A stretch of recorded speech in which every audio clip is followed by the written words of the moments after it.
Bonjour à tous, bienvenue pour votre tirage d'oracle pour la semaine du 16 au 22 juillet. Nous sommes déjà bien avancés dans le mois de juillet et bien avancés sur la saison de l'été. Et pour cette semaine, j'ai choisi le jeu un tarot. Donc les cartes sont en anglais, j'en suis désolée, mais bien sûr je vais vous les expliquer. Et Michael avait un message à nous adresser qui est vraiment la continuité des messages qui ont déjà été donnés depuis le solstice et qui vont tous dans dans la même direction que ce que j'explique depuis le soin du solstice et depuis ces 2 dernières semaines. Donc j'ai choisi de faire un tirage qui s'interprète d'une traite au lieu de laisser choisir les cartes. Cette fois-ci, ce sera le tirage total et il n'y a pas vraiment à les séparer sur début, milieu et fin de semaine. C'est vraiment un message global pour la semaine où chaque carte est très complémentaire de la précédente et en même temps, je les trouve aussi très similaires. Vous allez voir que les 3 ont pour moi, et par rapport aux énergies du moment, vraiment un message global et elles se ressemblent toutes, tout en ayant leur petite singularité. Alors pour la première carte qui apparaît pour cette semaine, c'est la carte du page d'eau. Donc sur cette carte, vous voyez une petite fille qui a l'air de s'amuser dans l'eau. Et effectivement, cette carte, c'est celle de l'enfant intérieur, de l'innocence de l'enfance, et donc de tout ce qui va avec, c'est-à-dire le jeu, le plaisir, l'insouciance, le fait aussi de sourire à la vie, d'avoir envie de danser spontanément, de chanter spontanément, bref, tout ce qui est joyeux, tout ce qui vient du cœur, toute cette joie que peut ressentir un enfant à simplement vivre l'instant présent et à profiter de sa vie. Et bien ici, Michael nous dit que effectivement, il s'agit de faire la même chose en tant qu'adulte et que cette joie, cette gaieté et cette envie de jouer, c'est ce que vous pouvez retrouver vous cette semaine dans vos vacances bien sûr. Vous pouvez les retrouver parce que vous allez un peu prendre l'air, changer d'air et puis profiter de vacances qui vous dépaysent pour faire des choses qui sont de l'ordre du loisir. Donc forcément, vous allez retrouver une petite part d'enfance dans le simple fait de pouvoir vivre à l'instant présent. C'est ça le grand cadeau des vacances, c'est de pouvoir vivre avec moins de contraintes, moins d'horaires et plus dans l'instant présent. Et puis c'est aussi une carte qui peut vous indiquer que vous pouvez aussi regarder vos enfants jouer. Vous pouvez aussi profiter de vous rapprocher des enfants pour vivre avec eux des moments de loisirs et de jeu, tout simplement parce qu'ils sont également en vacances. Dans ces moments-là, pour ceux qui sont parents de jeunes enfants notamment, les vacances ne sont pas toujours simples parce qu'il faut les occuper, parce qu'ils sont toujours là et que ça vous laisse parfois un petit peu moins d'espace. Mais c'est aussi le moment privilégié de l'année où vous les retrouvez à 100%, où vous voyez comment ils évoluent toute la journée et où vous avez plaisir à les observer grandir, apprendre, jouer et être à l'instant présent. Donc n'hésitez pas à passer un petit instant, un moment avec vos enfants, vos petits-enfants, vos neveux, vos nièces, pour recontacter plus facilement cette joie. Et souvent lorsqu'ils nous font entrer dans leur jeu, qui pour nous adultes sont un peu barbants, mais que justement, on joue vraiment le jeu, on finit par s'y laisser prendre et on finit par apprécier ce petit moment hors du temps. Et parfois, il ne dure pas longtemps. On peut rester avec eux 10 minutes, une demi-heure, 1 heure, et puis s'enlacer. Mais dans ce laps de temps, on a retrouvé notre âme d'enfant. Donc cette carte, elle dit attaquer la semaine et attaquer surtout la période, ou rester dans cette période où le cœur est complètement ouvert à accueillir ce qui est, dans l'innocence, dans l'énergie des vacances, dans le fait de profiter de tout ce qui vous fait plaisir. La deuxième carte, c'est la carte numéro 20 qui correspondrait dans un tarot classique et en français à la carte du jugement. Et si on traduit ce qui est écrit sur la carte, ça veut dire l'appel. Et c'est un appel ici, un appel divin. Il peut s'agir de votre mission de vie, bien sûr, mais il peut s'agir aussi du véritable appel de votre âme et du véritable appel de vos guides, qui est le même depuis ces derniers temps, celui de profiter de votre vie. Celui de profiter du fait d'être sur Terre pour incarner en fait la mission que bien sûr que vous avez envie d'accomplir, en estimant que la personne que vous êtes aujourd'hui est apte à l'accomplir, que vous êtes capable de faire tout ce que vous faites en ce moment, mais surtout d'en profiter. Quels que soient vos rêves, vos aspirations, vous n'êtes pas venu sur Terre pour les regarder se faire écraser. Vous êtes là pour les accomplir, vous êtes là pour en profiter. Les deux à la fois. Les mener à bien et en profiter.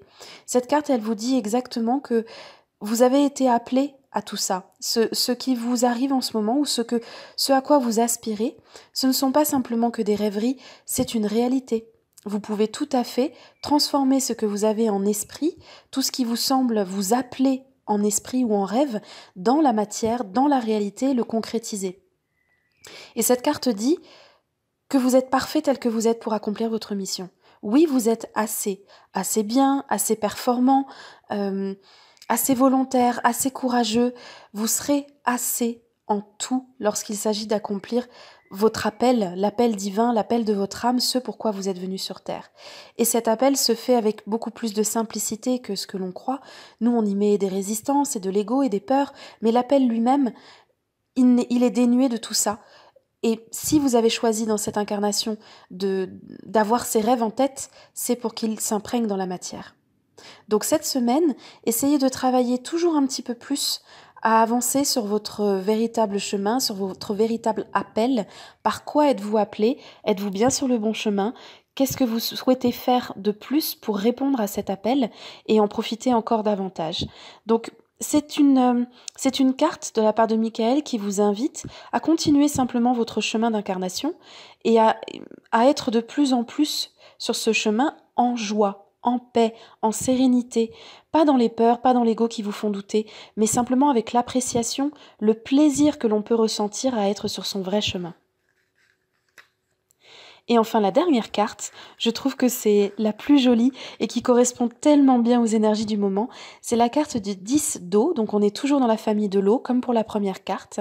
On est toujours sur cet esprit vacances, on est toujours sur cet esprit de l'eau qui purifie, qui nettoie, qui recharge, qui fait du bien. Cet esprit, oui, cet esprit de vacances, vraiment. Et puis surtout, cette carte, c'est la carte de la paix intérieure, c'est la carte de la sérénité et du bien-être.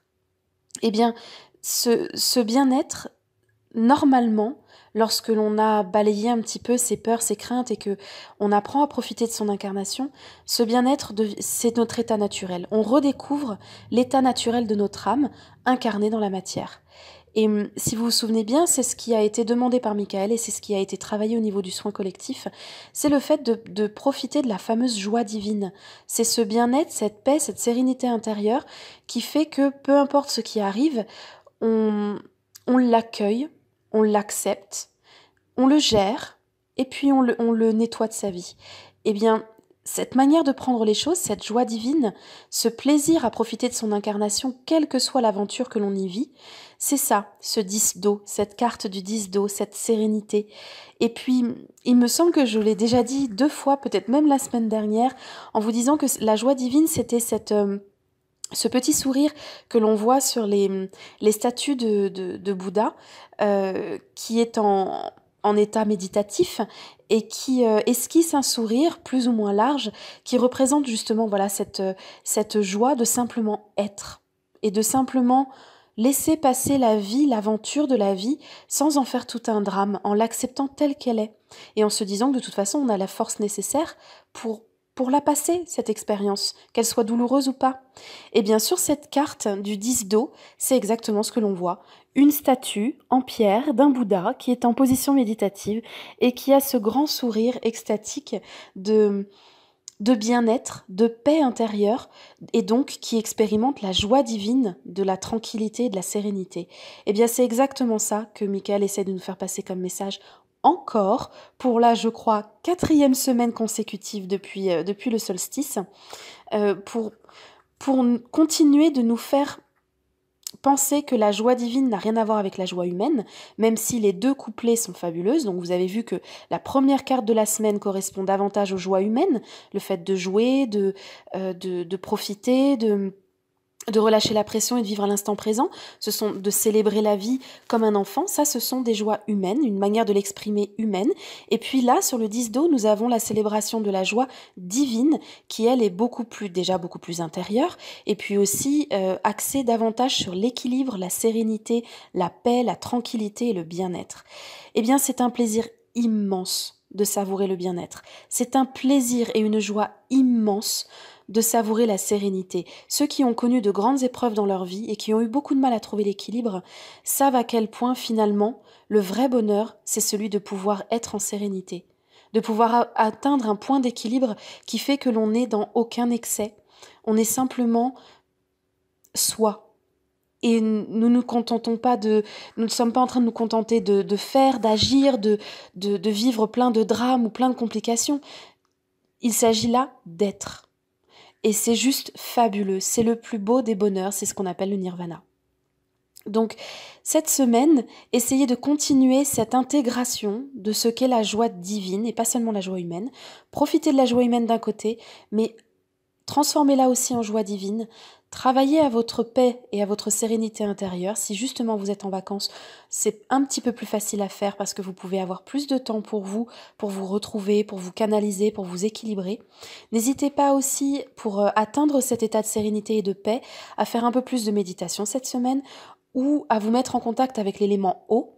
Donc ça peut être boire plus, un bain avec des sels de bain qui vous sont agréables, un bain de mer, un bain de rivière, aller faire le tour d'un lac. Bref, en vous rapprochant de l'élément eau, vous allez arriver à un niveau d'équilibre qui s'approchera de ce que le 10 d'eau et de ce que Michael essaye de vous faire passer comme message. Voilà, pour cette semaine, nous sommes donc à nouveau sur le thème des joies. La joie humaine d'un côté, la joie divine de l'autre, et au centre, le plaisir d'accomplir votre mission de vie, le plaisir d'accomplir le pourquoi vous êtes ici. Et lorsque l'on met tout ça bout à bout, joie divine, mission divine, joie sur terre, on obtient véritablement un état de plaisir à vivre et de force que rien ne peut venir bouleverser. C'est ce que Michael souhaite pour vous et c'est ce qui vous attend cette semaine du 16 au 22 si vous arrivez vraiment à vous mettre en contact avec les énergies du moment et à les accepter comme telles. Voilà, je vous souhaite une excellente semaine et je vous dis à bientôt pour d'autres podcasts. Bye bye!